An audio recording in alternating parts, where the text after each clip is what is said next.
Okay, so this is the first part of our guide to help you rejuvenate a tired-looking kitchen, and that's by replacing the kitchen work surface. Now, it's not a simple job, but if you use the correct tools and the information we're going to give you in this guide, then you can do it. And don't forget, if you miss anything, you can always replay this video or even download it and take it with you.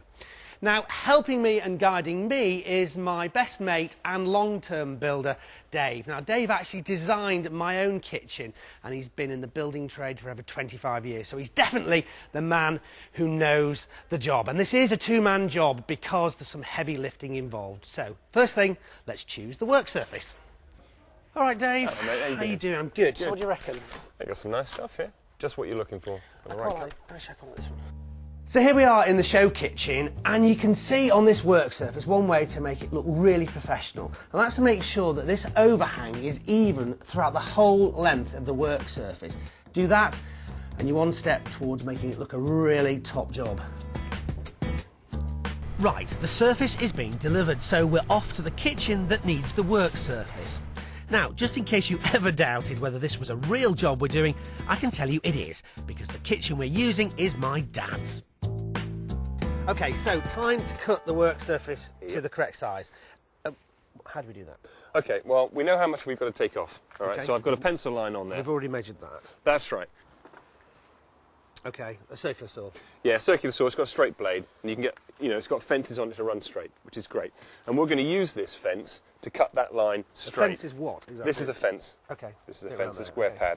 All right? Now, Okay. you can, using the fence, cut along your pencil line. That zero there, that's the middle of your blade. Okay. So if you're cutting and you keep that pencil line there, you'll get a straight cut. You'll be fine. But I'm going to show you a tip which makes the job a lot easier. Okay. Now, battery out, because it's a battery drill, it's always on.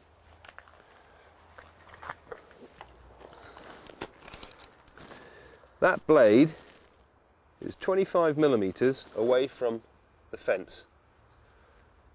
Okay. All right.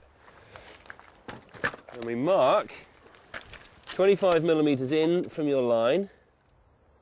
There's 1,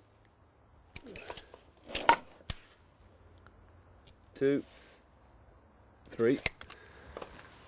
Then use a straight edge. This is a spirit level, so I know it's true. Put them on your pencil lines. And then I get one of these really nice clamps, which are great because you can use them with just one hand, which means you don't have to ask anybody else to help you. The great thing about this is that if you trust that and you're running straight, all you've got to worry about is the saw, rather than am I on the line or not. And if you go off, presumably you'd actually go off into the waste bit. This is the waste stuff. So if you drift off that way, you haven't ruined your job because you cannot physically go down into the stuff you want to keep. Right. Okay, you want to have a go? Yeah, sure. All right. Goggles on. Okay. Battery back in. Battery back in. Finger off the trigger.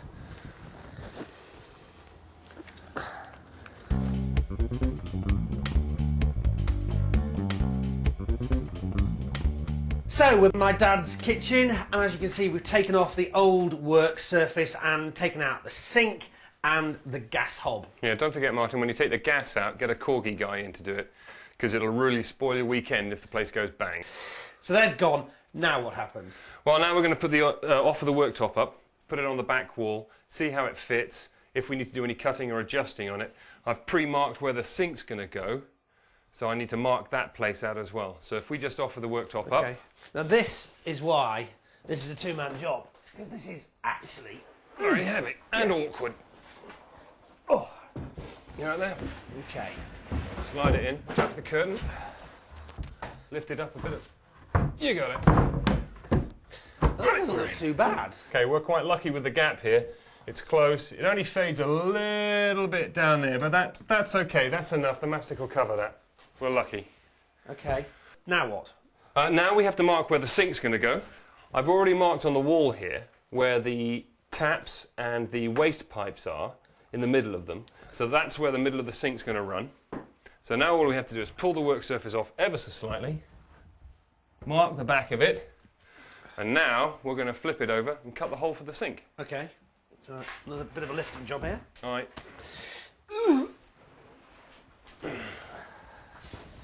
Okay. Right. Thanks. Right. Watch out for the edges on these, they're quite sharp if they're Now, steel. cutting out a sinkhole, I have to say, is one of those things that just fills me with horror, because it's such a big hole. I mean, how do you go about it?